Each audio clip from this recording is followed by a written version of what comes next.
Sinasabi ko sa'yo, layuan mo ang Ethan Delgado na yan. Hindi sa minamaliit kita, anak. Pero sa tingin mo, magugustuhan ka ng kanyang ama? Mata pobre si Lucio Delgado. Kaya siguradong aayawan ka niya para sa nag-iisa niyang anak at tagapagmana. Umagang umaga, pero sermon na agad ang natanggap ni Sheila mula sa kanyang tatay. Ayaw kasi nito ang pagiging malapit niya sa nag-iisang anak ng pinakamayamang tao sa lugar nila. Ngunit wala namang kaalam-alam ang tatay niya na sila na ni Ethan. Kahit na ilang beses nang sinabihan ng ama ay hindi nakikinig si Sheila. Para sa kanya ay mahal naman siya ni Ethan at alam niyang magagawa siyang ipaglaban ng lalaki kahit sa sarili pa nitong ama. Ganoon kalaki ang tiwala at pagmamahal niya sa kabiyak. Una silang nagkakilala ng lalaki sa universidad na kanilang pinapasukan. Nagkabanggaan pero hindi niya naman inaasahan na dahil lamang doon, mahuhulog na agad ito sa kanya. Inalam ni Ethan ang lahat ng tungkol sa kanya at hindi na siya tinigilan hanggang sa naging sila at walang kaalam-alam doon ang kanyang mga magulang. Kailan lang nila nalaman ang pagiging close niya sa lalaki nang may minsang makakita sa kanilang dalawa ni Ethan. Tuwing matatapos ang kanilang klase, palihim na nagkikita ang dalawa. Ethan, kailan mo ko ipapakilala sa daddy mo? Panay lang ang tawanan at kwentuhan nila. Pero nang itanong niya yun, bigla na lamang natahimik ang lalaki. Nawala ang saya at tumahimik ang paligid. I think kailangan na kitang ihatid sa sasakyan. Nagdidilim na. Baka hinahanap ka na sa inyo. Pag-iiba nito sa usapan. Wala na siyang sinabi pa. Baka kasi mauwi pa sa pagtatalo ang kanilang usapan. Malungkot na umuwi si Sheila. Alam niya kasing wala pa ring lakas ng loob ang nobyo niya na ipakilala siya sa ama nito. Pero nang mapansin ng magulang, ay kaagad niya din namang inayos ang sarili. Walang kaalam-alam si Sheila na sa mansyon nila Ethan, pinagagalitan ito ng daddy nito. Anong sinabi mo? Galit na tanong ni Lucio sa anak. Kung dati-rati hindi siya magawang sagot-sagutin ng anak, ngunit ngayon nagagawa na nito. Ang sabi ko, meron na akong nobya dad at hindi ko siya pwedeng iwan. Pag-uulit pa nito sa sinabi kanina. Mabilis na kinwelyuhan si Ethan ng ama nito. Halos magdilim ang paningin ni Lucio kay Ethan. Kung ganoon ay iwan mo siya. At sa tingin mo ba matatanggap ko ang babaeng yun? Isang anak ng magsasaka at tindera. Buong akala ko'y naglalaro ka lang kaya hinahayaan kita. Tumalikod ito kay Ethan at napahilot sa sintido. Hindi kita susundin, dad. Mahal ko si Sheila. Ani Ethan at tinalikuran ng ama. Hindi na tuloy nakita ng lalaki kung paano napakuyom ang kamao ng daddy nito. Kahit na hindi pa siya naipapakilala ni Ethan sa pamilya nito, nanatiling masaya si Sheila dahil alam niyang darating din sila doon ng nobyo. At kahit anong mangyari, mahal na mahal siya ng lalaki at hinding-hindi siya nito magagawang iwanan. Hanggang sa hindi na ito nakakasipot sa kanilang tagpuan. Wala naman siyang mapagtanungan kung anong nangyayari kay Ethan dahil wala rin itong masyadong kaibigan. Ang ganap niya kasi ay girlfriend/kaibigan na rin ito. Pero kahit na ganun, pinanatili ni Sheila na kalmado ang kanyang sarili. Baka may inaasikaso lamang ito kaya wala siyang dapat ipag-alala. Lingid sa kaalaman ni Sheila na isinugod na sa hospital ang ina ng kanyang nobyo. Gustuhin man siyang tawagan, hindi nito magawa dahil kailangang unahin ng mami nito. Saan ka pupunta? Akmang aalis sana si Ethan para saglit na puntahan si Sheila nang tanungin ito ng kanyang daddy. Natigilan ng lalaki. May bibilhin lang, dad. Hindi magawang tumingin sa mata dahil malalaman na nagsisinungaling siya. Huwag mo na akong lokohin, son. Anak kita kaya nababasa ko ang mga kilos mo. Pupuntahan mo ang babaeng yun, oh. Magkikita kayong dalawa. Tanong nito na medyo natatawa pa. Wala siyang naisagot at nanatiling tahimik. Bumalik ka na sa hospital room sa mami mo. Baka hanapin ka noon pagising niya. Utos nito sa anak. Walang nagawa si Ethan kundi ang sumunod sa kanyang daddy. Mamaya na lang siguro siya aalis sa hospital kapag wala na ito roon. Mom, Habang tulog ang mami niya, ay kinakausap ito ni Ethan. Hinawakan pa ang isang kamay ng ina at idinikit iyon sa kanyang pisngi. Kung hindi ka lang mawawala sa akin, hindi naman ako susunod kay Dad. May bahid ng sakit ang kanyang boses. Ang tumulong luha galing sa mata ay kaagad ding pinunasan. Samantala si Don Lucio, inutusan na ang mga tauhan. Papatayin ba namin, boss? Tanong ng isa sa mga tauhan nito. Malakas na natawa ang Don at nang makabawi sa katangahan na sinabi ng kanyang tauhan, ay isang malakas na suntok ang natanggap nito. Saan mo nakuha to? Bakit walang utak? Tanong ni Lucio sa isa pang tauhan. Tatakutin niyo ang pamilyang yun na umalis dito sa San Lorenzo at wag nang babalik pa. Pero boss, paano kung ayaw? Tanong ng lalaking pinagkakatiwalaan ni Don Lucio sa lahat ng kanyang tauhan. Basta, siguraduhin nyo na mapapaalis ninyo ang pamilyang yon. Ako na ang bahala sa anak ko. Ani Lucio at tinalikuran ang mga lalaki. Napapangisi na lang si Lucio sa isiping matatapos na rin ang kabaliwan ng magaling niyang anak at matigil na ginagawa nitong pagsuway sa kanya. Sino kayo? Anong ginagawa niyo rito? Masayang naghahapunan ng pamilyang Mendres nang bigla na lang may pumasok sa kanilang tahanan. Natigil sa pagkain ng pamilya. Napuno ng takot ang mag-inang Sherlyn at Sheila. Basta magustuhan lang namin ang magiging sagot nyo, aalis kami rito. Anang isa na sa tingin nila ay pinaka-leader ng grupo. Ano ba talaga ang kailangan nyo? Galit ng tanong ng nanay ni Sheila. Panandali ang nawala ang nararamdamang takot. Kung buhay mo. Tinapat nito ang baril sa ginang. Wag ang asawa ko. Pakiusap ng tatay ni Sheila. Itong asawa mo tapang-tapangan. Maawa na po kayo, huwag niyo po kaming papatayin. Si Sheila naman ang nakiusap sa mga ito. Ang gusto lang namin ay umalis kayo dito sa San Lorenzo. At bakit naman kami aalis? Dito ako lumaki at dito ako mamamatay? Tumawa pa ang lalaki sa tanong na iyon habang sa tatay na ni Sheila nakatapat ang baril. Ang gusto lang namin ay umalis kayo dito at tapos na ang usapan. Ngayon makakaasa ba kami? Sinong nag-utos sa inyo? Galit na tanong ng tatay ni Sheila. Para sa Ginoo, bakit kailangan nilang umalis sa lugar na yun? Bakit nila susundin ang mga ito?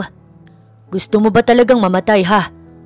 Nauubusan na ng pasensya ang lalaking may hawak ng nakatutok na baril. Doon na muling nagsalita si Sheila. Opo, aalis na kami dito. Lubayan niyo lang kami. Sigurado ka ba dyan? Hindi pa naniniwala ang lalaki. Sunod-sunod na tango ang naging tugon ni Sheila. Kung gano'n ay aalis na kami. Tumalikod na ang lalaki at sumunod naman dito ang mga tauhan. Pero naisip ni Sheila na sundan ang mga lalaki at tignan kung aalis nga ang mga ito. Hindi tuloy nakaligtas sa pandinig niya ang kanilang usapan. Siguradong matutuwa si Don Lucio na to. Tatawa-tawa pa ito. Doon napatakip sa kanyang bibig si Sheila. Kung ganun, ay si Don Lucio na ama ng nobyo niya ang nag-utos na takutin sila. Para ano? Para hiwalayan niya ang anak nito at umalis sila doon? Sheila! Dali-daling bumalik si Sheila sa hapag. Doon niya nakita ang tatay niya na napapahawak sa dibdib. Kapitbahay, tulong! Anak, humingi ka ng tulong, ang tatay mo. Umiiyak na ang kanyang nanay. Kahit nakababalik pa lang ay lumabas si Sheila ng kanilang bahay para maghanap ng tulong. Ngunit walang nagbukas ng pinto para sa kanya para sila'y tulungan. Hindi inaasahan ni Sheila na doon matatapos ang buhay ng kanyang ama dahil sa atake sa puso. Dahil sa pangyayaring iyon, ay nawala ang isa sa mga taong lubos na nagmamahal sa kanya. Kahit na ilang araw nang hindi nagpapakita si Ethan sa kanya, ay umasa pa rin si Sheila na pupunta ito sa kanila dahil sa nangyari sa tatay niya. Ngunit walang Ethan na dumating hanggang sa nailibing ang kanyang tatay. Sa libing ay kaunti lang ang nakipaglibing. Natakot siguro ang mga tao na makihalubilo sa kanila dahil sa nangyari. Miski ang kanilang mga kapitbahay ay alam na may kinalaman doon si Don Lucio. Pero hindi nawala ng pag-asa si Sheila. Umasa siya na muli niyang makikita ang nobyo at walang alam si Ethan sa ginawa ng daddy nito. Patuloy niya itong pinagtatanggol sa kanyang isipan. Kung nakinig ka lang sa tatay mo, ay hindi mangyayari ang lahat ng to. Bakas pa rin sa boses ng nanay niya ang sakit. Hindi niya naman ito masisi dahil asawa nito ang nawala. Ngunit syempre, hindi niya ginustong mawalan ng ama. Hindi pa natatapos ni Sheila ang kanyang sasabihin, ngunit tinalikuran na siya ng ina. Nangihina siyang napaupo sa kanilang sofa. Napahilamos siya sa sariling palad. Hindi alam ang gagawin. Aalis na tayo dito. Ayoko pang sumunod sa tatay mo, Sheila. Kaya kung gusto mo ay dito ka. Walang emosyon ang boses ng kanyang nanay habang kinakausap siya nito. Abala ito sa pag-iimpake. Sasama po ako sa inyo, Nay. Aniya at tinulungan ng ina. Wala itong naging tugon kaya nagsimula na rin si Sheila na mag-ayos ng mga gamit. Walang kaalam-alam si Sheila na naging abala ang nobyo sa pag-aalaga sa mami nitong may sakit kaya hindi makaalis si Ethan sa hospital at isa pa nasa ibang bansa ang mga ito. Ayon kasi sa mga doktor, doon ay mas mabilis na gagaling ang mami ni Ethan. Bago sana sila umalis, magpapaalam siya sa nobya. Kaso lang ay oras kasi ang kanilang hinahabol. Hindi naman siya makagawa ng paraan para matawagan ng nobya dahil gusto ng mami ni Ethan na palaging nandito ang kanyang atensyon. Nang makatulog ang ina, doon nakakuha ng tiyempo si Ethan na lumabas ng silid nito para gumawa ng paraan kung paano matatawagan ng nobya. Gusto mong tawagan ng nobya mo? Bigla na lamang sumulpot ang daddy ni Ethan kasama ang ilang tauhan na ibaba niya ang cellphone. Bakit mo pa tinatawagan ng nobya mo kung iniwan ka na niya? Napakuyom ng kamao si Ethan. Walang katuturan ang sinasabi ng kanyang daddy. Alam ko ang nangyayari sa nobya mo sa Pilipinas, anak. Inalam ko ang lahat para sa'yo. Umalis na sila ng San Lorenzo. Panandalian siyang hindi nakapagsalita. Natawa ang Ginoo sa naging reaksyon ng anak. Mukhang hindi rin seryoso sa'yo ang babaeng yun. Balita ko ay hindi na sila babalik pa ng San Lorenzo. Napangisi na lang si Lucio nang sunod-sunod na napamura ang anak, lalo na nang suntukin nito ang pader na katabi nito. Umaayon na ang lahat sa kanyang plano. Sa Maynila nagsimulang magbagong buhay si Sheila at ang kanyang nanay. Mabuti na lang talaga at may ipon itong pera at ang tatay niya kaya may magagamit sila. Napagdesisyonan din niyang maghanap ng trabaho dahil hindi niya naman natapos ang pag-aaral sa probinsya. Nanganganib ang buhay nila doon, kaya kahit gustuhin nilang manatili ay hindi naman po pwede.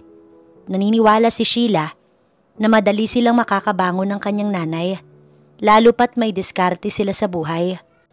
Diyan ka na muna at magtitinda pa ako. Ipinagpatuloy ng nanay niya ang paggawa ng kakanin at ng araw na iyon, maglalako na ito kaya nagpaalam sa kanya. Ingat po kayo, ani Sheila sa nanay niya, ngunit wala na itong sinabi.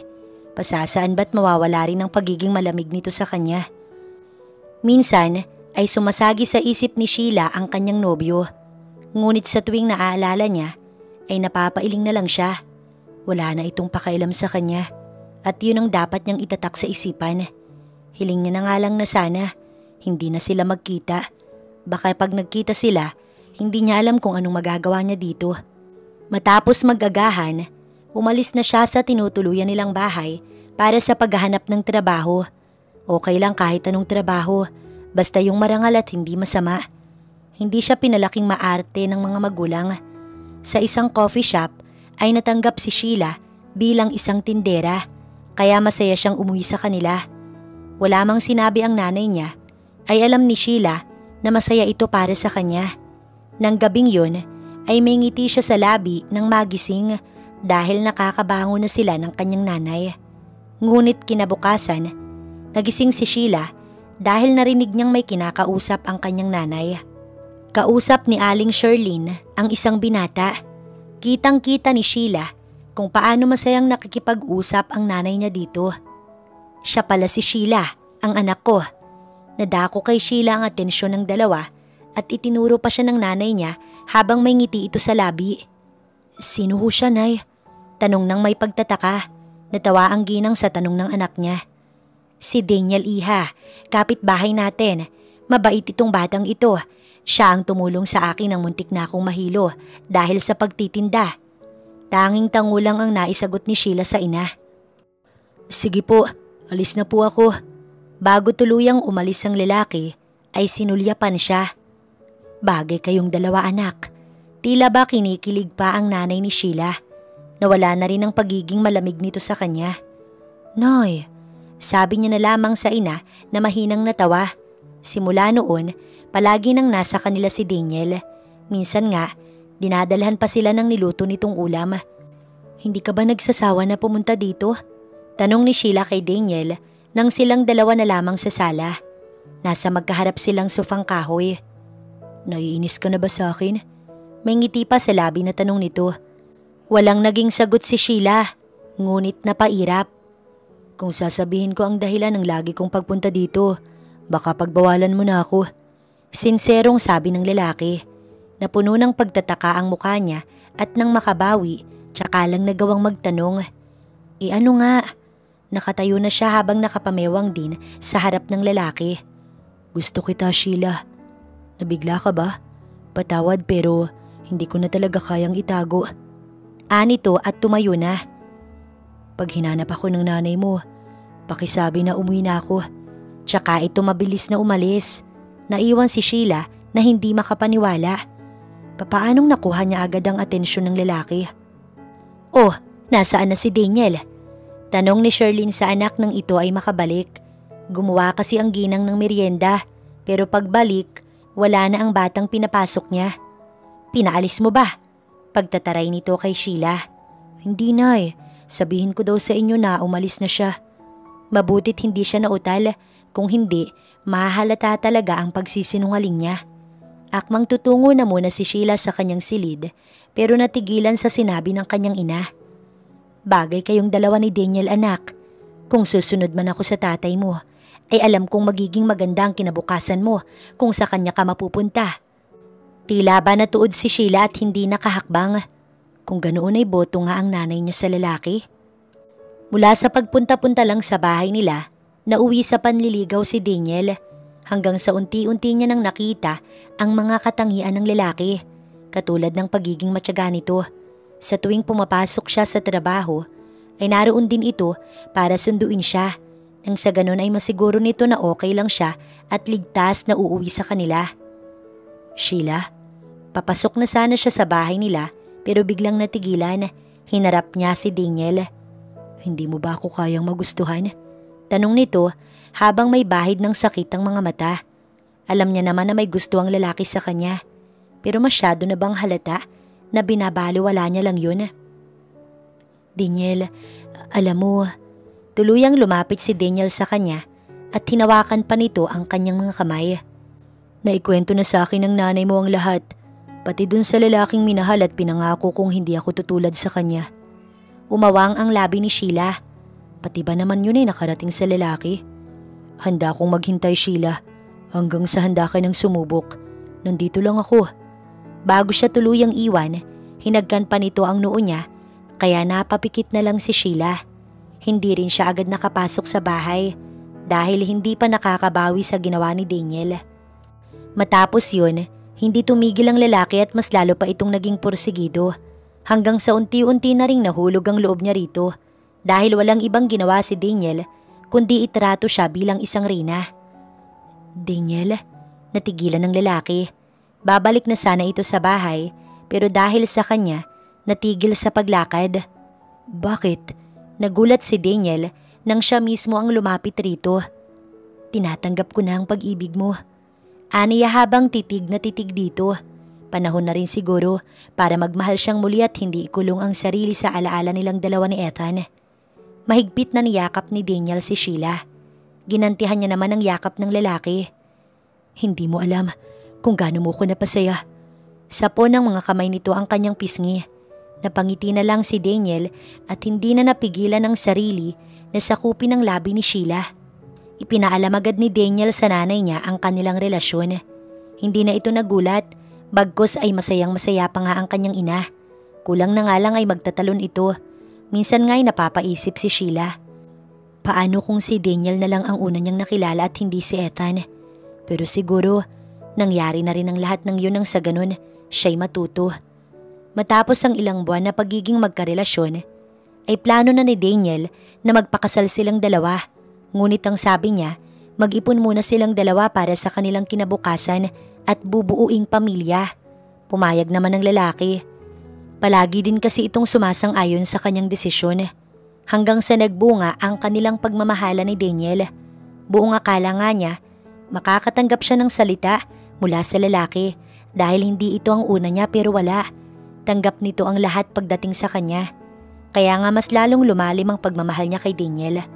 Sa kanyang pagbubuntis ay napakamaalaga nito. Halos hindi na umalis si Daniel ng bahay para lang mabantayan siya. Kaya pala hindi niya nakikita na nagtatrabaho ang lalaki.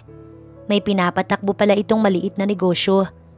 Pero masaya si Sheila na ganoon dahil palagi niya itong kasama. Nang sumapit ang araw ng kanyang panganganak, ayun na nga ata ang pinakamasayang araw sa buhay nilang dalawa ng lalaki. Lalo na nang malaman itong kambal pala ang anak nila. Sila lang kasi ang nanay niya ang nakakaalam ng tungkol doon dahil gusto niyang maging sorpresa ang lahat para kay Daniel. Salamat, thank you. Pinugpog ni Daniel ng halik ang mukha ni Sheila. Tsaka nito muling pinagmasdan ng mga anak nilang nasa loob ng crib. Salamat Sheila. Anito at may tumulong luha mula sa mga mata nito. Ako dapat ang magpasalamat sa iyo sa pagmamahal mo sa akin. Kaya alam kong magiging mabuti kang ama sa mga anak natin. Napangiti si Daniel, tsaka nito binalik ang atensyon sa kambal nilang anak na babae. Pero hindi alam ni Sheila kung bakit lahat na lang ng taong mahal niya ay nawawala sa kanya. Pinapatulog ni Sheila ang kambal na anak nila ni Daniel nang matanggap niya ang masamang balita mula sa kanyang nanay. Anak, may nangyari kay Daniel. Anong nangyari, Nay? Taranta niyang tanong. Binaril siya, anak. Nang riding in tandem.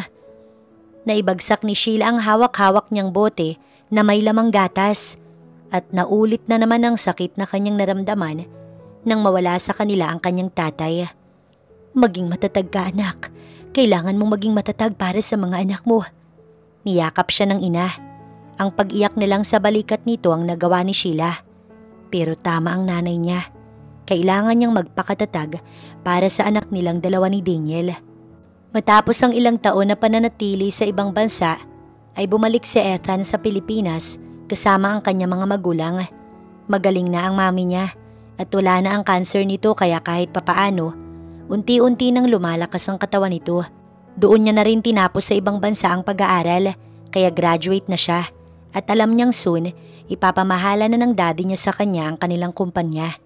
Pero bago yun, kailangan niya na munang magpanggap na sumasang-ayon siya sa mga gusto nito para ipagkatiwala sa kanya lahat. Habang nasa ibang bansa siya, kumuha siya ng pwedeng maghanap kay Sheila at sa pamilya nito. Ngunit hindi magawang hanapin ng babae. Hindi siya naniwalang basta na lamang siyang iniwan ni Sheila. Siguradong may dahilan ng babae. Pero kahit gustuhin man niya na umuwi noon ng Pilipinas at siya mismo ang maghanap kay Sheila, hindi niya magawa dahil hindi pa ayos ang kanyang mami. Kaya habang nasa ibang bansa, doon niya nalang ipinagpatuloy ang kanyang pag-aaral. So what do you want to do, son? Tanong kay Ethan ni Don Lucio kahit nakararating pa lang nila. I want to handle the company, Dad. Walang pagdadalawang isip niyang tugon dito. Mahina muna itong tumawa bago sineryoso ang kanyang sinabi. It's not that easy. Kailangan na muna kitang itrain at sundin ang huling kagustuhan ko. Kumunot ang noo ni Ethan. Soon, malalaman mo rin. Tinapik pa nito ang kanyang balikat bago siya tuluyang iniwan sa unang palapag ng mansyon. Mahinang napamura si Ethan. Saglit siyang lumabas at nagtungo sa hardin. Napapikit. Sa loob ng ilang taon, alam niyang maraming pwedeng nangyari. Pero hiling ni Ethan na sana may babalikan pa siya. Na sana sa muling pagkikita nilang dalawa ni Sheila, mabubuo pa ulit sila ng babaeng mahal na mahal niya. At mapatawad sana siya nito sa biglaan niyang hindi pagpapakita dito. Samantala si Sheila, hindi pa rin makapaniwala na sa isang iglap, mabilis na nawala sa kanya si Daniel. Hindi niya alam kung sinong maaaring gumawa noon sa lalaki. Sa pagkakaalam niya, wala namang kaaway ang asawa niya. Maaaring napagtripan lang ito pero bakit kailangan magkaroon ng ganoong klase ng mga tao? Para sumaya, kailangan na pumatay? Ayos ka lang ba? Natigil si Sheila sa pagmumuni-muni nang lumabas mula sa kusina ang kanyang nanay. Kung nasaan man si Daniel, siguradong magkasama na sila ng tatay mo at alam kong ayaw nilang nakikita kang malungkot at pinanghihinaan ng loob. Nay, bakit kailangang mangyari sa atin ang lahat ng to? Hindi naman tayo masamang tao, di ba? Hindi ko masasagot ang tanong mo, anak. Ngunit ang masasabi ko lang, lahat ng tao may kinakaharap na pagsubok sa kanilang mga buhay. Paano na ang mga anak ko? Paano ko sila palalakihin ng walang ama? Nandito ko, anak, at tutulungan kita. Napangiti na lang si Sheila nang yakapin siya ng ina.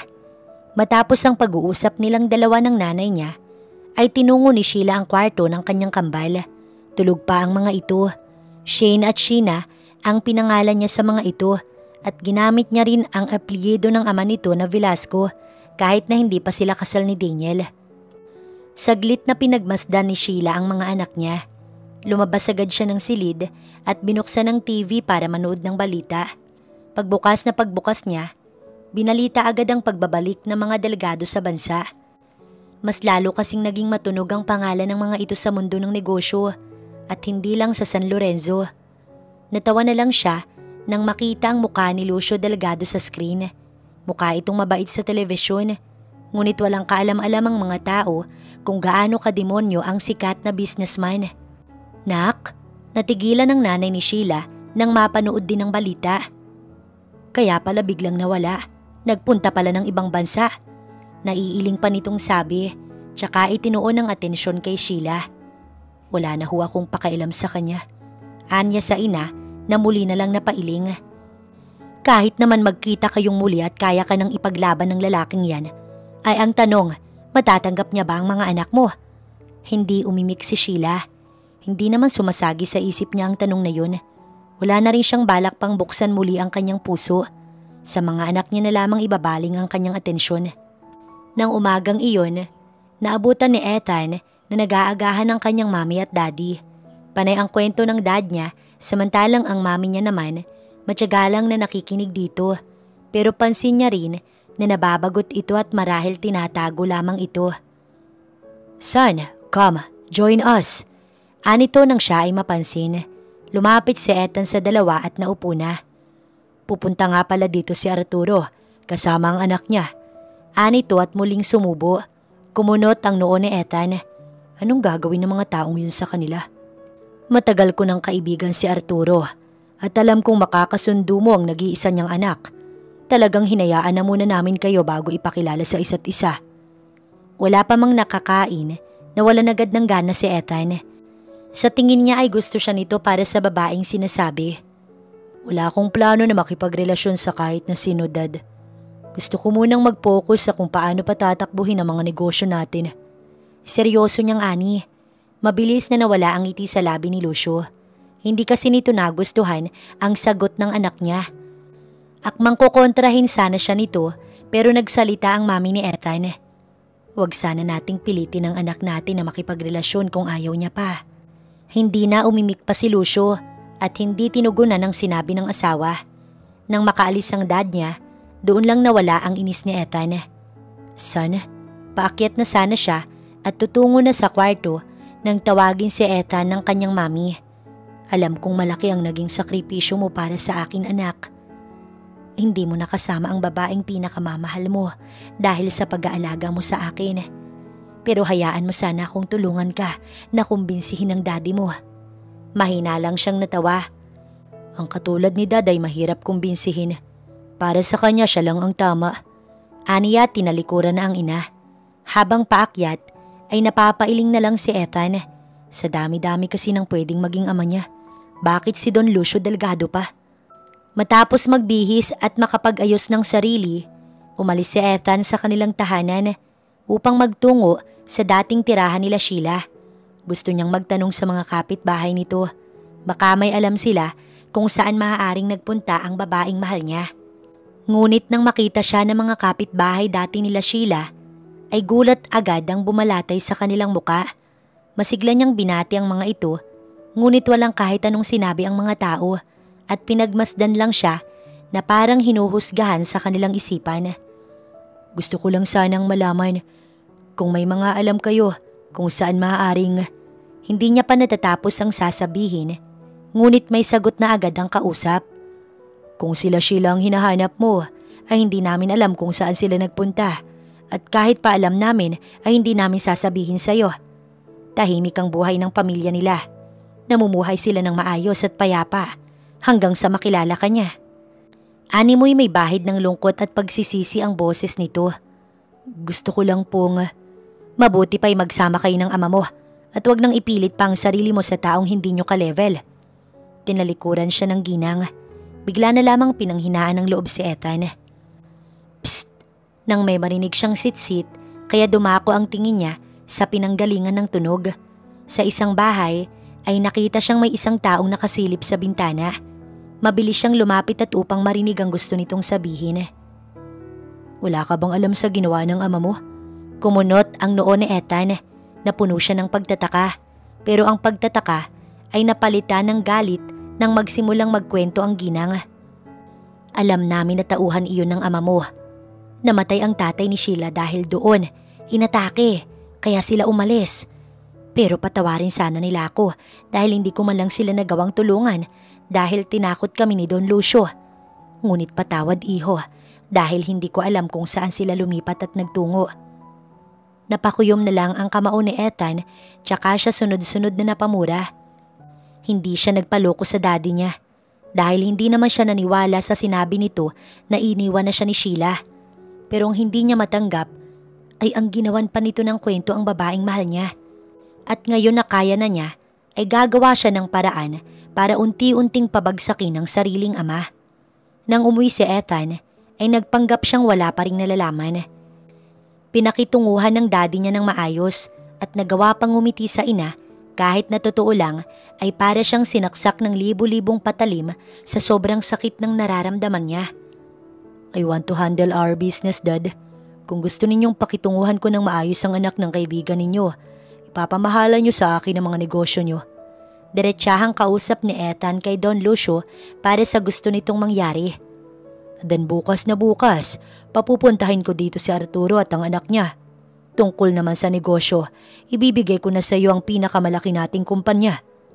Matapos tumalikod si Ethan, doon na lang siya napangiti. Uunti-untiin niya ang daddy niya hanggang sa tuluyan niyang mapabagsak ito at maiganti ang pamilya ng babaeng pinakamamahal niya. Kinaumagahan. Hi, ako si Misty. Nahihiyang pagpapakilala sa kanya ng babae. Buong akala pa naman niya. Katulad ito ng iba na magaspang ang ugali ngunit hindi. Mukha ring hindi ito nagpapanggap at ganoon talaga ang ugali. Paano ba yan? Maiwan ko na muna kayong dalawa. Gaya ng sabi, ay iniwan na muna sila ni Don Lucio at ng daddy ni Misty.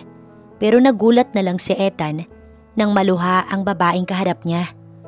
Ayokong magpakasal sa'yo. Hindi ko to gusto. May nobyo ko pero ayaw ni daddy. Hindi niya alam na inuutulang siya ng daddy mo. Kumunot ang noo ni Ethan. Gusto ng daddy mo na gamitin ka para mapunta sa kanya ang kumpanya namin. Alam niya na ako ang tagapagmana. Kaya sa sandaling ikasal tayong dalawa, sa'yo rin mapupunta ang pagpapatakbo ng kumpanya. Pinunasan ni Misty ang luha. Mas lalo lamang lumala ang galit ni Ethan sa kanyang daddy. Napakaganid talaga nito at handang umagrabyado ng ibang tao para lang masunod ang gusto. Huwag kang mag-alala. Basta magpanggap ka lang na ayos tayong dalawa at ako na ang gagawa ng paraan. Lumitaw ang ngiti sa labi ng babae tsaka ito napatango-tango. Nang bumalik ang mga ama nila, napapangiti ang mga ito, lalo na si Don Lucio, habang si Ethan gustong-gusto nang sugurin ng kanyang daddy pero hindi pwede. Kailangan niya munang magtiis. Natapos ang araw na galit ang nararamdaman ni Ethan sa kanyang ama. Napakasama nitong tao. Gagawin ng lahat para lang mas tumaas pa at matapakan ng iba. Papasok na sana si Ethan sa kanyang silid nang may tumawag sa kanya. Nang lingunin, nakita niya ang isa sa mga tauhan ng kanyang ama. Anong kailangan mo? Malamig niyang tanong sa lalaki. Saglit itong natahimik at hindi magawang sagutin ang tanong niya. Tatalikuran na sana ni Ethan pero hinawakan siya ng lalaki. Sabihin mo ang gusto mo. Baka may makakita pa sa atin dito. Hindi lang ikaw ang malilintikan. Halata sa boses niya ang inis. Alam ko po kung saan nakatira ang babaeng mahal niyo. Umawang ang labi ni Ethan. Kasunod noon ay ang pagkwelyo niya sa lalaki. Saan? Galit na tanong niya na may halong gigil. Wala na po sila dito sa San Lorenzo. Malamang, kaya nga hindi ko sila makita. Pero saan? Saan ko makikita si Sheila? Dahil sa takot, sinabi na nito sa kanya kung saan. Doon niya rin nalaman na all this time ay alam pala ng daddy niya kung saan napunta ang babae. Nagsasabi ka ba ng totoo? Sunod-sunod na tango ang naging tugon ng lalaki, kaya binitiwan na ito ni Ethan. Kung gusto ninyo, ihahatid ko po kayo doon. Ngunit iling ang naging tugon niya. Hindi na kailangan, pero bago ang lahat, mangako ka sa akin na hindi mo sasabihin kay daddy ang sinabi mong ito sa akin. Hindi sir, papatayin ako ng daddy niyo kapag nalaman niya. Napatango na lamang si Ethan at tinalikuran na ang lalaki. Ngayon ay hindi na siya mahihirapan pang maghanap. Hindi rin talaga mahahanap kung may humaharang. Mabuti na lang at may tauhan ng daddy niya na bumaliktad. Kinabukasan, nagpanggap si Ethan na kailangan niya ng ilan pang araw para mas kilalanin si Misty. Kaya magbabakasyon na muna siya kasama ang babae. Kahit na ang totoo, hindi naman niya talaga kasama ang babae. Sadyang plinano lang nito ang lahat at tutulungan siya nito. Mabuti na lang talaga at naniwala ang kanyang daddy. Mukha rin kasing busy ito kaya hindi na nagbigay pa ng maraming tanong. Habang nagdadrive ay puno ng pagkasabik si Ethan. Gustong-gusto niya nang makita at makasama ang babaeng mahal dahil lagpas 2 taon na rin siyang nawala. Sana lang ay pakinggan nito ang kanyang paliwanag. Samantala si Sheila, day off ng araw na iyon. Pasalamat talaga na may naiwang pera si Daniel kaya kahit hindi pa siya sumusweldo, sila ay may nagagamit pa.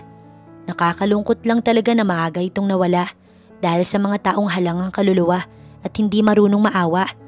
Hindi man lang nito naabutan na mag 1-year-old ang kanilang mga anak. 3:00 na kaya lumabas si Sheila para maghanap ng pwedeng meriendahin at dahil medyo looban pa sila, pumunta pa siya sa may kanto. Hindi siya nabigo at may nakitang nagtitinda.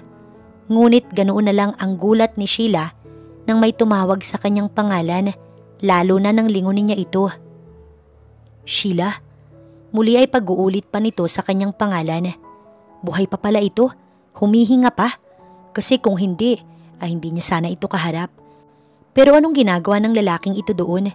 Hinahanap siya? At dahil sa ayaw niyang kausapin si Ethan, tumakbo si Sheila. Alam niyang hinabol siya ng lalaki, kaya binilisan niya ang takbo. Ngunit nang nasa harapan na siya ng bahay, ay hindi sapat ang lakas niya para isarado ang pintuan, kaya naman nakapasok ito. Sheila, katulad kanina, yun lang ang nasabi ng lalaki. Anong ginagawa mo dito? Galit na tanong ni Sheila kay Ethan. I'm sorry. Mahinang natawa si Sheila. Bakit ito nandoon? Para mag-sorry sa kanya? May bababago ba ang sorry nito? Hindi ko kailangan niyang sorry mo. Mas lalong hindi kita kailangan. Aniya, at tinalikuran ng lalaki. Ngunit muli siya nitong hinabol at niyakap. Hindi na napigilan pa ni Sheila ang pagtulo ng kanyang mga luha. Nakakatawa lang na bumalik si Ethan at hihingi ng sorry na para bang may magagawa ang paghingi nito ng tawad. Huli ka na, Ethan. Huling-huli ka na. Aniya tinanggal ang pagkakayakap ng lalaki. Akmang itutulak niya na ang lalaki palabas ng bahay. Nang lumabas mula sa may kusina ang kanyang nanay, nagulat ito nang makita ang lalaki. Anong ginagawa niyan dito? Galit na tanong nito nang makabawi. Patawad po kung wala ko dito nang kailangan na kailangan ako ng anak niyo. Anito kay Aling Sherlyn. Alam mo na pala ang ginawa ng ama mo? Namamanghang sabi ng ginang. Ngunit wala nang magagawa yang sorry mo. Hindi na niyan maibabalik ang buhay ng asawa ko. Hindi agad nakapagsalita si Ethan. Mabuti pa'y umalis ka na lang. At baka malaman pa ng daddy mo na nandito ka. Walang emosyon na sabi ni Sheila kay Ethan. Ngunit umiling ang lalaki. No, Sheila. I won't leave. Hindi kita iiwan. Hindi na. Sisigawan niya na sana si Ethan, ngunit narinig ni Sheila ang iyak ng isa sa kambal, kaya agad niyang tinungo ang dalawa. Si Shane pala ang umiiyak dahil nagising na. Binuhat ni Sheila ang anak para tumigil sa pag-iyak ang sanggol, tsaka siya lumabas ng silid. Gulat ang bumalatay sa mukha ni Ethan nang makita siya nito na may buhat na sanggol. Naging salita naman ang tingin ng nanay niya sa kanilang dalawa ng lalaki. Huli ka na, Ethan, dahil may anak na ako. Aniya, habang buhat-buhat ang sanggol, hindi nakapagsalita si Ethan. Inaasahan niya na rin ang reaksyon nitong yun. Kung hindi mo kayang tanggapin ang anak ko, mabuti pang umalis ka na, iho. Ayoko na siyang masaktan pa. Bago tuluyang umalis, muli pang dumako ang tingin ng lalaki sa kanya. Nag-iwas na lang ng tingin si Sheila. Hindi niya kasi makayanang makita ang sakit sa mga mata nito. Anak, tanging nasabi ng nanay niya nang silang dalawa na lang. Ayos lang ako, Nay. Aniya, at bumalik na sa silid dala ang anak niya. Nang nasa loob na ng sasakyan, ay nakailang hampas si Ethan sa manibela. Kulang na lang, iuntog niya ang ulo doon. Nasasaktan na nga siya pero dahil sa ginagawa ay mas lalo pa siyang nasasaktan. May anak na si Sheila. Nahuli siya. Ngunit bakit hindi yun sinabi ng tauhan ng daddy niya? Para siyang sinaksak ng libo-libong patalim dahil sa nalaman. Hindi niya lubos matanggap ang katotohanan dahil sa pagkawala niya. Nakahanap ito ng bagong pag-ibig. Nagawa nitong umibig muli. Ngunit hindi niya masisisi ang babae. Lalo pa kung wala rin namang kasiguraduhan ng pagbabalik niya. Nagpasya si Ethan na bukas na lang siya babalik. Papakalmahin niya muna ang sarili at iisip ng paraan kung paano malalabanan ng daddy niya na sumira ng lahat. Pero hindi naman dito ang lahat ng sisi dahil alam niya sa sarili na nagkaroon din siya ng kaduwagan. Naging duwag siya na mawala sa kanya ang ina niya, kaya ang babaeng pinakamamahal na lang ang nawala sa kanya. Samantala ang tauhan ni Don Lucio na nagsabi kay Ethan kung nasaan na sila Sheila ay hindi mapakali. Sa sandaling malaman ng amo niya ang kanyang ginawa, siguradong mayayari siya. Ngunit alam niya sa sarili na tama ang kanyang ginawa at wala siyang dapat na pagsisihan. Iho, nagulat ang lalaki nang tawagin siya ng asawa ng amo. Lalabas na nga sana siya ng mansyon pero tinawag siya nito. Isa siya sa naatasang magbantay sa ginang sa mansyon na yun. Ma'am, anya na halos magkanda utal-utal pa. Ngumiti ang ginang. Handa mo ba akong tulungan? Napuno ng pagtataka ang mukha niya. Ang mukha naman ni Mrs. Delgado ay sumeryoso. Alam kong matagal ka ng tauhan ng asawa ko. Gusto ko lang malaman ng lahat ng ginagawa niya. Pinagkakakitaan at lahat-lahat. Napatingin ang lalaki sa paligid. Inaalam kung may makakarinig sa kanilang usapan. Huwag kang mag-alala, iho. May inutos ako sa kanila. Sige po, ma'am. Sasabihin ko po ang lahat ng alam ko sa inyo. Napangiti na lang ang ginang habang ang tauhan ay mas nadagdagan ng takot na nararamdaman.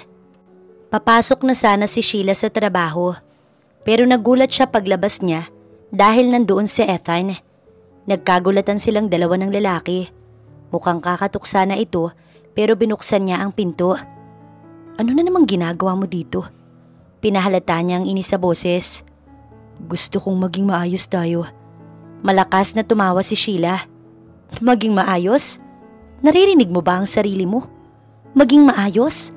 Sa tingin mo ba magiging maayos pa tayo? Magkakabalikan tayo? Bulag ka ba? O nagbubulag-bulagan lang? Hindi mo ba nakita na may anak na ako? Sa nakita ko naman kahapon parang hindi mo matanggap ang nalaman mo. Kaya umalis ka na. Paglalabas niya ng saloobin, hinawakan ni Ethan ang kanyang mga kamay. Inaamin ko, nabigla ako pero hindi naman sa... Hindi nito matuloy ang nais sabihin. Nagmahal na ako ng iba, Ethan. Nabuntis at nagkaanak at ang sanggol na nakita mo kahapon at ang kakambal nito ang nagpapatunay na nang nawala ka, nagawa kong umibig muli at kalimutan ka. Bumalatay ang sakit sa mukha ng lalaki. Hindi agad nakapagsalita. I'm so sorry dahil bigla akong nawala. Walang paramdam o hindi man lang nakapagpaalam. Pero maniwala ka man sa hindi. Walang araw na nawala ka sa isip ko. Sadyang kailangan ko lang manatili sa tabi ng mami ko dahil may sakit siya. Ayokong mawala siya sa akin. Paliwanag nito kung bakit bigla na lamang itong nawala. Papasok na ako sa trabaho, Ethan. Kailangan kong magtrabaho para sa mga anak ko. Ani at nilagpasan ng lalaki. Mabuti na lang at tumabi ito kaya nakadaan siya. Pero naramdaman niyang sumunod din ito. Saan ka ba nagtatrabaho? Ihahatid kita. I want to make sure na safe ka sa pupuntahan mo. Anito habang nasa likuran niya. Ngunit walang naging sagot si Sheila. Nagpatuloy lang siya sa paglalakad at hindi pinansin si Ethan na sumusunod sa kanya. Papara na sana siya ng sasakyan ng nasa kanto, ngunit nahawakan siya ng lalaki. Please, hayaan mo kong ihatid ka. Pakiusap nito sa kanya. Wala nang nagawa pa si Sheila, kundi ang hayaan ng lalaki na ihatid siya, para tigilan na din siya nito. Pwede bang magkwento ka tungkol sa kanya? Tanong ni Ethan habang abala ito sa pagmamaneho. Kumunot ang noo niya, kaya kinailangan pang magpaliwanag ng lalaki. Yung lalaking sunod mong minahal, yung ama ng mga anak mo. Parang gusto nang maiyak ni Sheila kaysa sagutin ang tanong na yun. Bakit kailangan ko pang magkwento tungkol sa kanya? May bahid ng inis niyang tanong. Dahil gusto ko siyang makilala. At bakit wala siya sa bahay? Nasaan ba siya? Itinuon muna ni Sheila ang atensyon sa labas ng sasakyan, tsaka nagsimulang magkwento kay Ethan. Mula sa simula ay ikinuwento niya ang lalaki, ang pagiging mabuti nitong lalaki at ang lubos nitong pagmamahal sa kanya hanggang sa pagkawala ni Daniel. Salamat sa paghatid. Aniya at bumaba na ng sasakyan. Nang walang kahit anong sinabi si Ethan at hindi ito bumaba ay inaasahan niya na. Mapait lang siyang napangiti. Hindi na talaga katulad ng dati ang lahat. Tingin niya naman ay makakahanap pa ng ibang babae si Ethan na hindi tulad niya ay wala pang anak. Buong maghapon, inabala na lang ni Sheila ang sarili sa pagtatrabaho at pilit na kinalimutan ang muli nilang pagkikita ni Ethan. Marahil ay nagkita lang silang dalawa para sa pagkakapatawaran at bukod doon ay wala nang dahilan pa. Matapos ang ilang oras na pagtatrabaho, makakauwi na si Sheila sa kanila. Kaya alam niyang mabilis ding mapapawi ang kanyang pagod sa pamamagitan ng mga anak niya. Ngunit laking gulat ni Sheila sa kanyang naabutan. Si Ethan, buhat nito ang isa sa kambal. Si Sheena naman ang umiiyak at hindi si Shane. Hindi siya agad nakapagsalita at pinagmasdan lamang si Ethan. Sabay kasi na umiyak ang dalawa. Binuhat ko si Shane kaya walang bubuhat kay Sheena. Bigla naman siyang dumating kaya hinayaan ko na. Paliwanag ni Sherlyn sa anak pero hindi makakilos si Sheila. Nanatili ang tingin niya sa anak at kay Ethan. Nandito na ako. Pwede ka nang umalis. Aniya sa lalaki nang makuha ang anak niya. Hindi ako aalis. Hindi kita iiwan. Hindi ko kayo iiwan. Anong kayo ang sinasabi mo dyan? Kahit hindi ko sila kadugo. Tanggap ko ang kambal. Ako ang magiging ama nila. Napaawang na lang ang labi ni Sheila sa sinabi ni Ethan, lalo na nang laruin pa nito si Sheena habang buhat-buhat niya. Walang bahid na pagpapanggap at kitang-kita niya na masaya ang lalaki sa ginagawa nito. Pero paano ang daddy mo? Tsak na kapag nalaman niya, kami na naman ang maaapektuhan. Nangangambang sabi ni Sheila. Natigil si Ethan sa paglalaro sa bata at mukha ring biglang may sumagi sa isip nito. Ako nang bahala kay Dad. Ang tangi nitong nasabi. Nang sumapit ang hapunan, doon na din naghapunan ng lalaki. Ni sa panaginip o imahinasyon, hindi niya lubos maisip na mangyayari ang ganoon. Noon nga ay ni isang beses, hindi siya nadala ni Ethan sa kanilang tahanan o naiharap man lang sa kanyang tatay. Ako na ang magliligpit, Nay. Ani Sheila sa nanay niya, ngunit hindi ito pumayag. Bagkos ay tinaboy siya para ituloy ang pakikipag-usap kay Ethan. Hindi mo alam kung gaano kabigat ang mga salitang binitiwan mo kanina. Mahirap para sa iba na ituring na anak ang batang hindi naman nila kadugo. Aniya habang malayo ang tingin. Nasa magkaharap silang sofa ng lalaki. Pero hindi ako tulad ng iba. Kasalanan ko rin naman ang lahat. At ang mga bata, anak sila ng babaeng pinakamamahal ko. Kaya bakit hindi ko sila tatanggapin? Mabilis na natuon ang atensyon ni Sheila kay Ethan. Walang salitang gustong lumabas sa kanyang labi. Hindi niya lubos sa kalain na ganoon kalaki ang pag-unawa ng lalaki. Ngunit paano ang sasabihin ng iba? Lalo na ng mga magulang mo. Nung ako nga lang ay hindi na ako tanggap ng daddy mo. Paano pa kaya ngayon? Wala akong pakialam sa kanila, Sheila. Sa ating dalawa lang ang atensyon. Hayaan mo sana akong maging ama sa mga anak mo. Muli ay hindi siya nakapagsalita at nang may sasabihin na sana ay may tumawag naman sa lalaki. Kaya lumabas muna ito para sagutin ang tawag. Malalim na lamang na napabuntong hininga si Sheila. Ang mami ni Ethan ang tumawag sa kanya. Ang akala din nito ay kasama niya ang babaeng inirereto ng kanyang daddy. Pero mami niya naman ang kausap kaya nagsabi na si Ethan ng totoo na kasama niya si Sheila. Hindi ito nagalit, bagkus ay nakitaan niya pa ng pagsaya ang boses ng ina. Son, gusto kong bumalik ka na muna dito. Nawala ang ngiti sa labi ni Ethan. Nakaisip na ako ng paraan kung paano ka magkakaroon ng laban sa daddy mo. At gaya ng sabi ko'y tutulungan kita. Kumunot ang noo niya. Noon pa man ay hindi na ito lumalaban sa daddy niya hanggang sa magkaroon ito ng cancer. Minsan nga ay rinig na rinig pa nito ang pagtatalo nila ng daddy niya dahil kay Sheila. Kaya nga alam nito ang tungkol sa babae. Kaya paano siya matutulungan? Paano, Mommy? Just get back here. Pero bago ka bumalik dito, siguruhin mong nailipat mo na sila ng tirahan. May sasabihin pa sana si Ethan, ngunit mabilis na nawala ang kausap niya sa kabilang linya. Sino yun? Takang tanong ni Sheila nang bumalik na siya sa loob ng bahay. Mami ko, simpleng sagot niya. Pinapauwi ka na? Nangangamusta lang? Dito ka ba matutulog? Pwede ba? Nang hindi na sumagot si Sheila at pumasok sa isang kwarto, napangiti na lang si Ethan. Inilibot ni Ethan ang mata sa paligid ng bahay hanggang sa madako ang tingin niya sa isang picture frame. Family picture yun. Si Sheila at isang lalaki habang buhat ng kambal na anak. Tila ba pamilyar sa kanya ang lalaki. Ngunit hindi niya lang matandaan kung saan niya nakita.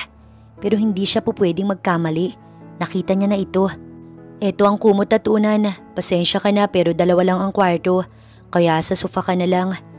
Ani Sheila matapos iabot sa kanya ang dala nito. Pero nanatili ang tingin ni Ethan sa picture. Bakit? Buong pagtataka nitong tanong. Wala naman. Ani at tiniwas na ang tingin. Nagpaalam ang babae na matutulog na ito. Habang siya ay naiwan sa sala. Ipinikit ang mga mata at inalala kung saan niya ba nakita ang lalaki. Hanggang sa, Boss, ayos na ang lahat. Magaling, Daniel. Maaasahan talaga kita. Ako pa, boss. Malaki ang utang na loob ko sa inyo. Nang imulat ni Ethan ang kanyang mga mata, napamura na lang siya. Masasaktan si Sheila sa sandaling malaman nito na ang lalaking minahal din nito at ang ama ng anak niya ay isa rin sa tauhan ng kanyang daddy. Damn you!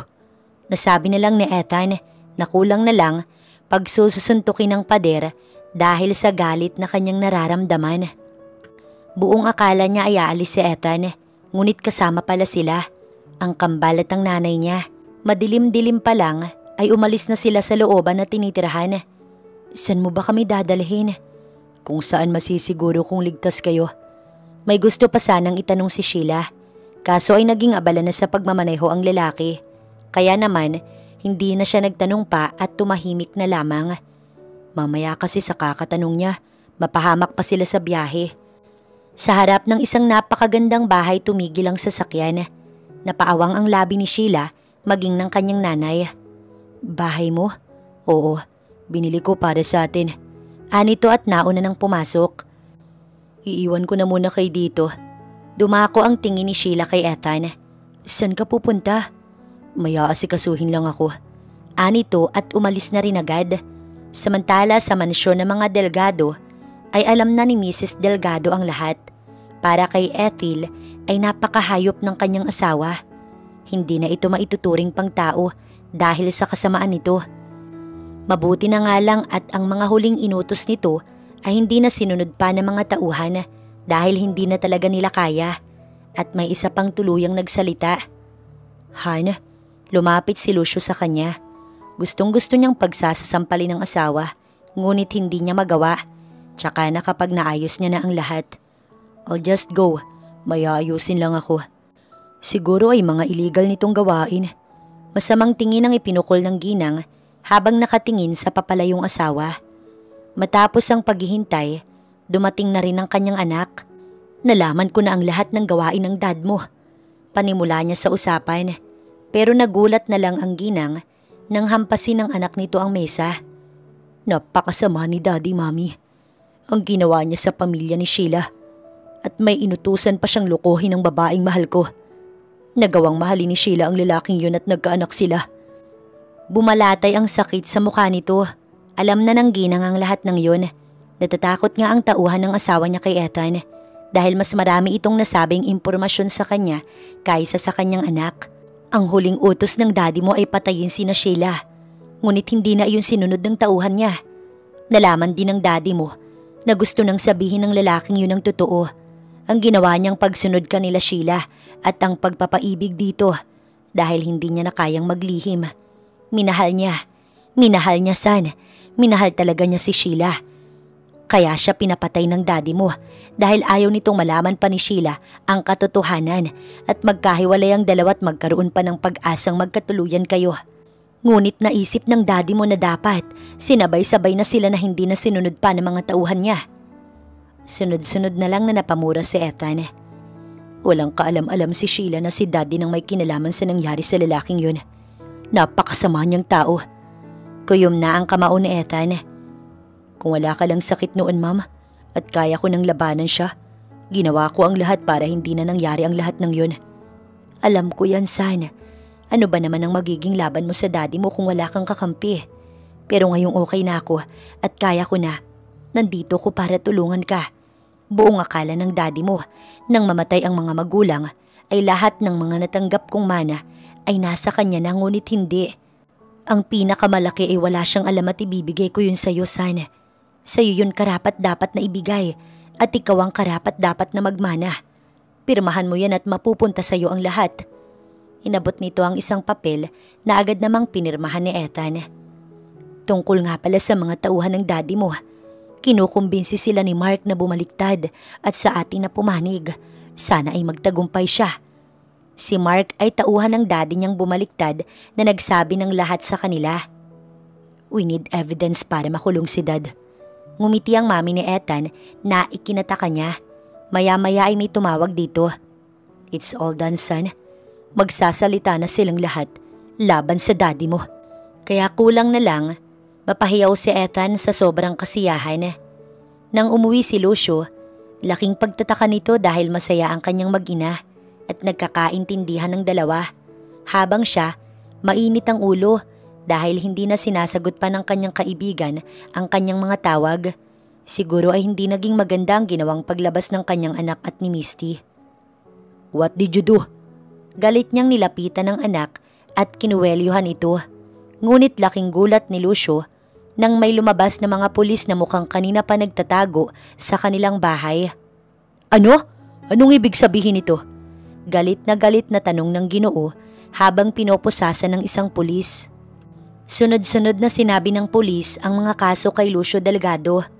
Hindi agad nakapagsalita ang Ginoo para depensahan ng sarili hanggang sa madako ang tingin nito sa mga tauhan na bumaliktad na pala. Huhulihin din naman ang mga ito, ngunit dahil sa pagsasalita, maaaring nabawasan ng sintensya. Pagkatapos ng lahat, ganito ang igaganti niyo sa akin? Galit na galit nitong tanong, ngunit isa ay walang sumagot kaya sunod-sunod na lang na napamura si Lucio. Tama na yan, anang isang pulis. Saglit, ani Lucio at ibinaling ang tingin sa asawa at anak niya. Talagang nagsabwatan kayo? Natatawa nitong tanong at tuluyan ng itinuon ng atensyon kay Ethan. Akala mo ba ay magiging masaya ka? Habang buhay kang magtitiis na palakihin ng mga batang hindi mo naman anak. At sila ang magpapaalala sa iyo na hindi lang ikaw ang minahal ng babaeng yun at nagamit rin siya ng iba. Gusto itong suntukin ni Ethan, ngunit ama pa rin niya ang kaharap niya. Wala kang kasing sama, Dad. Sana sa kulungan makahanap ka ng katapat mo. Tumawa lang ng tumawa ang Ginoo na para bang nababaliw. Tsaka ito tuluyang dinala ng mga pulis. Maging si Mark Isinama rin dahil may kasalanan din naman itong ginawa na kailangang pagbayaran. Babalikan mo na ba sila? Kahit na hindi sabihin ng pangalan, ay alam agad ni Ethan na sila Sheila ang tinutukoy ng kanyang mami. Gusto ko munang masigurado na hindi makakalaya si Daddy, Mami. Tumango lang ito at sumang-ayon sa kanyang desisyon. Samantala si Sheila, iyak ng iyak matapos mabasa ang isang sulat. Nang nag-iimpake daw sila, ay may nakitang isang sulat ang nanay niya sa naging kwarto nilang dalawa ni Daniel. Doon niya nalaman ang lahat na noong una. Utos lang ang lahat para sa lalaki. Hanggang sa unti-unti itong nahulog sa kanya at nauwi sa totohanan. Kung ganoon, tauhan din pala ito ni Lucio Delgado. Kaya siguradong si Lucio din ang nagpapatay dito. Nang sabihin niya iyon sa nanay niya, ay wala itong nagawa kundi ang yakapin na lang siya. Talagang ginawa ni Lucio Delgado ang lahat para masira silang dalawa ni Ethan. Ngunit sa huli, sila pa rin talaga. Nakaramdam siya ng galit kay Daniel kung bakit patay na ito bago niya nalaman. Ngunit nagpapasalamat pa rin sa lalaki dahil sa inalay nitong labis na pagmamahal sa kanya. Napakasama talaga ng Delgado na yun. Naniniwala akong may kaparusahan ng lahat ng yun, Nay. Maaaring mismong si Ethan na anak niya pang magpapakulong sa kanya. Wala nang sinabi pa si Sheila at pinagmasdan na lamang ang kambal na naging bunga ng pagmamahala nila ni Daniel. Makakaasa naman ng lalaki na mamahalin at pakakaalagaan niya pa rin ang mga anak at hinding-hindi niya rin pababayaan. Ilang araw ang lumipas, ngunit walang Ethan na bumalik. Hindi naman sila nahirapan ng nanay niya dahil may stocks na pagkain sa bahay. Ang galing nga ngunit isang araw pagbukas niya ng pinto, nagulat na lang si Sheila nang makita si Ethan na kasama ang mami nito. Ikaw ba si Sheila? Medyo nagulat pa siya dahil kilala siya nito. Ako nga po, ma'am. Mahina itong natawa. Anong ma'am ka dyan? Pwede namang mami na lang.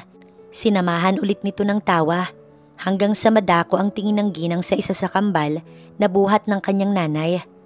Napakagandang bata, manang-mana sa mami. Napangiti na lang si Sheila hanggang sa maramdaman niyang may umakbay na pala sa kanya. Walang iba kundi si Ethan. Pasensya na kung natagalan. Sinigurado ko lang na hindi na makakalaya si Dad. Umawang ang labi niya sa sinabi ng lalaki. Tama ang narinig mo, iha. Nakakulong na ang asawa ko at pagbabayaran ng lahat ng kasalanan kanyang nagawa. Kaya wala nang magiging hadlang sa inyong dalawa ni Ethan. Pagpapatunay ng mami nito, kaya nayakap na lang ni Sheila si Ethan. Unti-unti ring pumatak ang luha mula sa kanyang mga mata. Hey, it's okay. Wala kang kasalanan sa lahat ng nangyari. Anito at tinuyo ang kanyang luha. Let's get married. Bigla atang nag-atrasa ng kanyang luha. Bakit parang nagmamadali ka naman, iho? Natatawang tanong ng nanay ni Sheila kay Ethan. Hindi ko na po makayang mawala na naman sa akin ang anak niyo, Nay. Kaya kasal na agad. Yan ay kung papayag ang anak ko. Ano, pakakasal ka ba sa akin? Hindi niya nasagot ang tanong. Pero mabilis na kinuha ng lalaki ang isang maliit na box sa bulsa nito at kinuha ang isang maliit na singsing at mabilis na sinuot sa kanya. Oo daw po. Natawa na lang tuloy ang mag-ina. 10 years later. Mommy! Masayang umuwi ang kambal na sina Sheena at Shane. Ang daddy kasi ng dalawang sumundo sa kanila.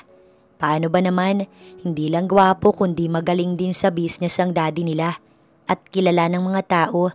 Ngunit hindi naman nila pinagyayabang yun. Ang mga baby ko. Lumapit si Sheila sa dalawang bata na noon ay baby pa lang.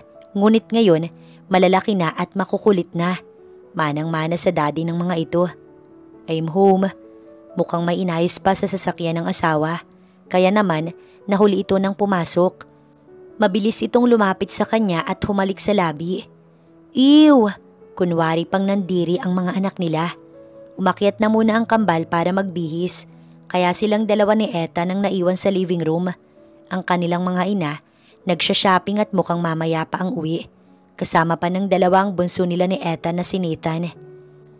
Paano kung... Ethan, tama ka na. Nakaisa ka na kanina. Mahinang natawa ang lalaki. Gustong-gusto talaga ng asawa na iniinis siya. Mas lalo raw kasi siyang gumaganda sa paningin nito. Hindi niya nga alam kung binubola ba siya nito o sadyang may toyo lang. Joke lang, wife. Nakakahiya naman sa mga anak natin. Mabuti na lang talaga at napigilan niya sa nais nito, kundi ay maaabutan pa sila dahil mabilis ding nakababa ang kambal. May dalang letter para sa daddy nila, meaning para kay Ethan. Thank you so much, Daddy, for loving us. Mabilis tuloy na tumulo ang luha mula sa mata ng kanyang asawa. Thank you din for loving me. Niyakap nito ang dalawang bata. Habang bata pa lang kasi, sinabi na ni Sheila sa mga ito ang tungkol sa tunay nilang ama. Kaysa naman sa iba pa nila malaman tapos malalaki na. Matatalino rin ang kambal kaya mabilis na nakaunawa. You're the best daddy in the world. Nauwi tuloy sa group hagang lahat dahil ayon sa kambal, kawawa naman ang daddy nila kaya kailangan ng yakap. Anong nangyayari? Umuwi na ang nanay at mami Ethel niya. Napakaraming dala ng mga ito, lalo na ang bunso nilang Ethan na si Nathan. Mukhang ini-spoiled na naman ng mga lola. Mami, Daddy! Yumakap muna ito sa kanilang dalawa ni Ethan bago sa dalawang ate. Pero laking gulat nila na hindi lang pala para sa bata ang dala, kundi para sa dalawang ate nito. Kailanman, hindi nagkainggitan ng tatlo at mahal na mahal din ng kambal ang kanilang kapatid. Thank you, bunso. Sabay na sabi ng dalawa at niyakap ang kapatid. Napangiti na lamang sila habang pinagmamasdan ng mga ito. Wala na ba kayong balak sundan? Baka pwede naman na maging 4. Kantsaw ng kanyang mami. Napailing na lang tuloy si Sheila habang ang asawa niya mahina na lang natawa sa naging reaksyon niya. Okay na muna sa amin ang 3. Nagkibit balikat ang dalawang nanay. 2 taon nang lumipas at graduation na ng kambal. Silang dalawa ni Ethan ang umakay sa 2. At bilang batch valedictorian ay si Shane ang nag-speech sa harapan. Wala namang inggit si Sheena sa atin ito dahil alam naman nila na si Shane talaga ang higit na matalino sa 2 at seryoso. Gusto ko lang pong mag-thank you sa 2 lola ko po at sa aking parents, pati na rin sa kakambal ko at bunsong kapatid. Pero I just want to take this chance para mag-thank you sa aking daddy. To our daddy, who wholeheartedly love me and my twin sister, even though we're not his real daughters. Patay na po ang papa namin, pero si daddy minahal niya kami as tunay niyang anak at never na pinabayaan. He always gave us what we want and spoiled with many things. That's why we love him so much. He's very special and one of a kind. Kaya mahal na mahal po namin siya. Hanggang sa natapos ang speech nito. Hindi nga lang sila ni Ethan ang naiyak, kundi pati na rin ang ibang bata doon at magulang. Nang natapos na ang seremony, ay mahigpit na niyakap ng asawa niya ang kambal. At syempre, nagpicture taking sila. Kung nasaan man ang mga mahal nila sa buhay na pumanaw, ay alam ni Sheila na masaya ang mga ito. Lalo na ang tatay niya, pati na rin si Daniel, dahil hindi niya pinabayaan ang mga anak nila. At kung tatanungin kung nasaan ang daddy ni Ethan, nakakalungkot man dahil nawala na ito na hindi man lang pinagsisisihan ng lahat ng kanyang ginawa. Ngunit ilang taon na rin ang nakararaan kaya nakamove on na sila lahat sa nangyari at magpupokus na lamang sa mga magaganap pa. Pero isa lang ang alam ni Sheila at yun ay ang wala nang makakasira pa sa kanilang dalawa ni Ethan. Sa tatag ng pundasyon ng kanilang pagmamahalan ay wala nang makakatibag pa.